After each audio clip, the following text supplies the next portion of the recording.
காலை கொலை, இரவு மாணவி மீது கூட்டு பாலியல் பலாத்காரம், ஒரே நாளில் 2 கொடூர குற்றங்கள்.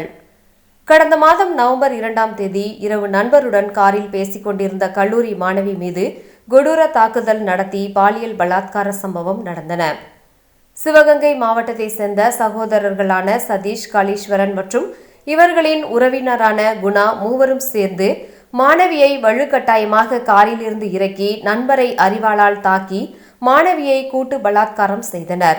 அடுத்த நாள் நவம்பர் 3ஆம் தேதி வெள்ளக்கிணறு பகுதியில் தப்பி ஓட முயன்ற போது போலீசார் துப்பாக்கி சூடு செய்து இவர்களை கைது செய்தனர். சிகிச்சைக்கு பின் மூவரும் கோவை மத்திய சிறையில் அடைக்கப்பட்டனர். விசாரணை நடத்தப்பட்ட போது ஒரு அதிர்ச்சி தகவல் வெளிச்சத்திற்கு வந்துள்ளது.